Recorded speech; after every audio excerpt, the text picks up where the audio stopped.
दोस्ती और कुर्बानी। एक राज्य में श्याम नामक युवक रहा करता था।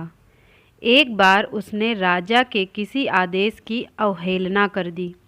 अपने आदेश की अवहेलना राजा को कतई गवारा नहीं थी। जो भी उसके आदेश की अवहेलना करता दंड का पात्र बनता। श्याम को भी सैनिक बंदी बनाकर राजा के समक्ष ले गए। भरे दरबार में राजा ने उसे मृत्युदंड सुनाया।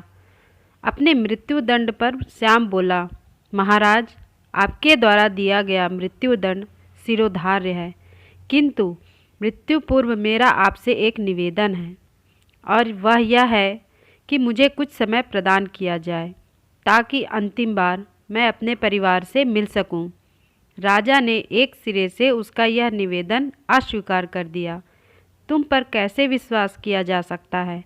यहाँ से जाने के उपरांत तुम वापस नहीं लौटे तो तुम्हारा यह निवेदन स्वीकार योग्य नहीं है। राजा के ये कहते ही राज दरबार में उपस्थित प्रजा में से एक युवक सामने आया और बोला, महाराज, मेरा आपसे निवेदन है कि श्याम को उसके परिवार से मिलने जाने दिया जाए। उसके वापस आते तक मुझे बंदी बनाकर रख लिया जाए। यदि वह वापस ना आए तो उसके स्थान पर मृत्युदंड दे दिया जाए। युवक की बात सुनकर राजा आश्चर्यचकित रह गया। पहली बार ऐसा कोई व्यक्ति उसके सामने था जो किसी अन्य के लिए प्राण देने तत्पर था। राजा ने पूछा, कौन हो युवक और इसका स्थान क्यों लेना चाहते हो? महाराज, मेरा नाम कन्हैया है। मैं श्याम का मित्र हूँ। मुझे पूरा विश्वास है कि अपने परिवार से मिलकर ये अवश्य वापस आएगा।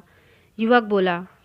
राजा ने सैनिकों को कन्हैया को बंदी बना लेने का आदेश दिया और श्याम को परिवार से मिलने जाने की अनुमति प्रदान की। श्याम को 6 घंटे तक का समय दिया गया, जिसमें उसे अपने परिवार से मिलकर वापस आना था। श्याम घोड़े पर सवार होकर अपने परिवार से मिलने पहुंचा और सबसे मिलकर तुरंत वापसी की राह पकड़ ली। वह समय व्यर्थ नहीं करना चाहता था। समय पर राजा के समक्ष ना पहुंचने पर उसके मित्र के प्राण संकट में पड़ सकते थे। तीव्र गति से घोड़ा दौड़ाते हुए वह राजमहल की ओर चला आ रहा था कि एक स्थान पर वह घोड़े से गिर पड़ा और चोटिल हो गया। इधर निर्धारित 6 घंटे पूरे हो गए। श्याम राजमहल नहीं पहुंच पाया। इस स्थिति में कन्हैया को मृत्यु दंड के लिए तैयार किया जाने लगा। अपने अंतिम समय में कन्हैया ने श्याम को स्मरण किया और आंखें बंद कर ली।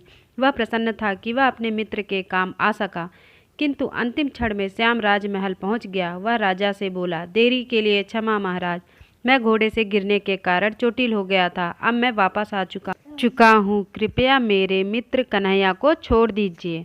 श्याम का कथन सुनकर कन्हैया ऊंचे स्वर में बोला, मित्र, तुम चले जाओ। श्याम बोला, नहीं मित्र, मेरा दंड तुम कैसे भोग सकते हो और मैं तुम्हें ऐसा करने कैसे दे सकता हूँ? मेरा दंड मैं ही भोगूंगा। तुमने मेरे लिए जो किया उसके लिए मैं तुम्हारा आभारी हूँ। राजा श्याम और कन्हैया की मित्रता देखकर बहुत प्रसन्न हुआ और बोला, ऐसी मित्रता मैंने आज तक नहीं देखी है। मैं तुम दोनों से बहुत प्रसन्न हूँ और घोषणा करता हूँ कि तुम दोनों में से किसी को भी मृत्यु दंड नहीं दिया जाएगा। मैं तुम दोनों को स्वतंत्र करता हूँ।